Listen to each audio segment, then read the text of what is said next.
few days ago, I saw a video that Mutahar recently put out talking about how video games are dying. I'll leave a link up there in case you want to check it out. He goes into a lot more depth. I kind of wanted to piggyback off of that because it got me thinking how a lot of times, especially nowadays, that a lot of games today, specifically in the AAA title series of games, are much less about the experience now and more about just getting a quick paycheck out of the people who are buying these games. And it's a big problem, I think, today. It's kind of the main reason that I've almost stopped making gaming content for a while. Main reason was just because a lot of games are expensive now. I went into this a little bit in my other video talking about how the Switch 2 is coming out and how the price tag is increasing for a bunch of the new games and the console prices, which I'll go check that out in case you haven't seen it. But I want to go into a little bit of depth just talking about the future of gaming as a whole, since it's become a bit of a problem recently. So the trend that's been going around recently is that AAA games have been marked up in prices. They're just selling out unfinished products. So when I was growing up, I grew up in about the early 2000s. I had a PS2, an old Xbox. It was prime time for people who really enjoyed games. We had local co-op, we had actually finished game products, and the prices were nice. We didn't have to worry about stuff. And all in all, we were able to just enjoy a game to its fullest without ever having to worry about stuff like microtransactions or anything like that. It's a really, really big problem I've noticed.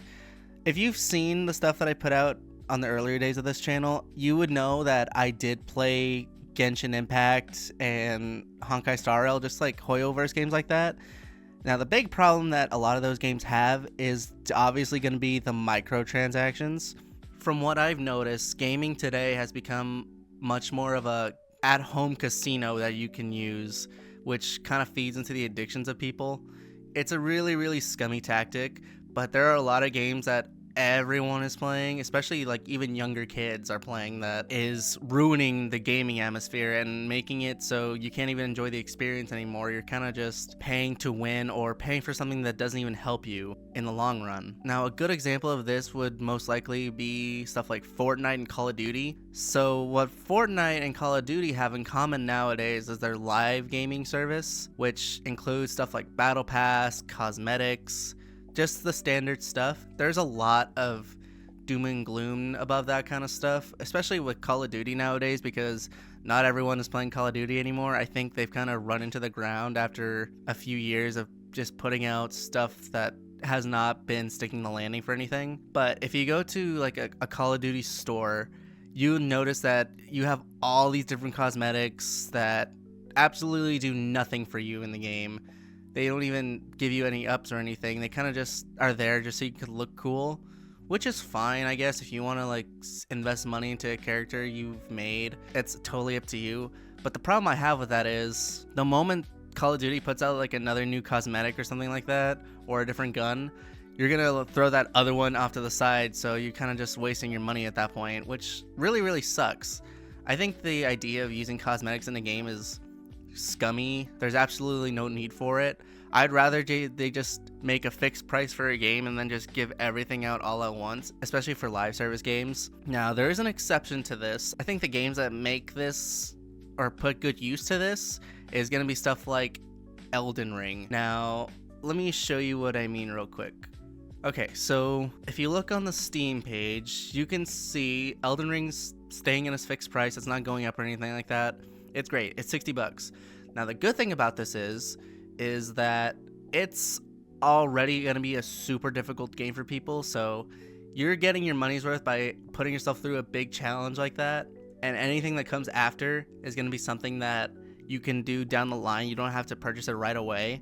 Because I feel like it's good because it kind of gives you an out, so to speak. You're not really focused on cosmetics or anything. You're just focused solely on trying to beat the game and not trying to suffer as much as you want to. And there are some people who can't even beat Elden Ring or Souls-like games. I'm one of them. I suck at these games. I think I like died at the very first boss, like the first major boss that you encounter in the game. I never ever got past that, so I kind of stopped playing it at that point.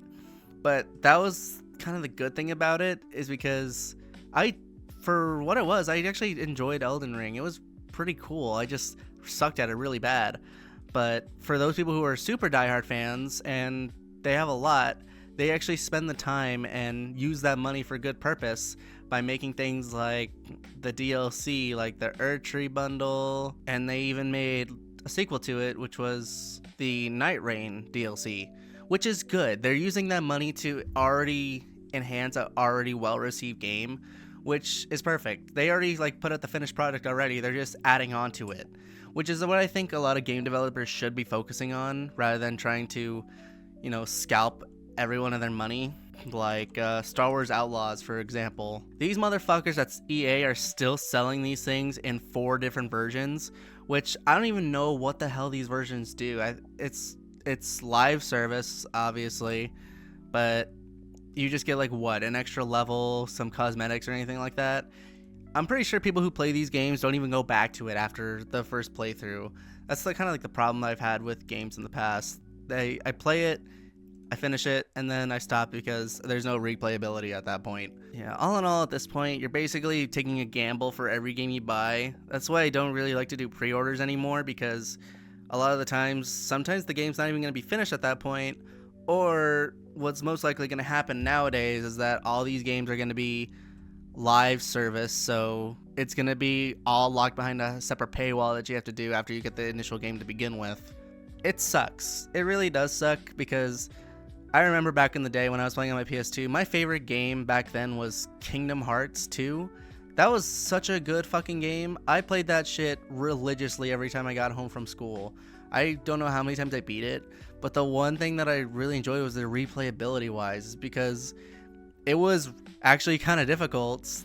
The story was interesting, the music was good. It upped itself in difficulty. If you're like me, I did play it again. I played it on critical level 1, which is already so difficult. It was so fucking good. It's the best. Games like that are definitely what we need now and again. We don't need remakes or remasters or anything, so to speak. We just want a good experience that we can have, say, on multiplayer. We don't really need the microtransactions anymore. They're kind of obsolete at this point. I can see why people do it, because they want to like show off how much money they fucking make, but it doesn't do anything if you don't have the skill to do it. And that's what like all those old games were about. It was just about having fun, getting skilled, playing with your friends. It was a simpler time, but it was probably the best time for games. Like, there are still some that still do this. Like I think Expedition 33 was one of them. This game is only $50. And already it's probably one of the best games, probably going to be game of the year at this point. But yeah, they focus solely on, the experience of the game. It's cheaper than most, and I'm sure there's a lot of replayability wise that people could probably use this for. But that was just my little rant. Let me know what y'all think about, the future of games, microtransactions, all that stuff. If you agree with me, let me know. If you don't, that's fine too. Or just leave some other stuff that you want to, acknowledge in the comments, because I like to read them. But yeah, other than that though, thanks for watching. Hope y'all enjoyed. And yeah, I'll talk to you later. See ya.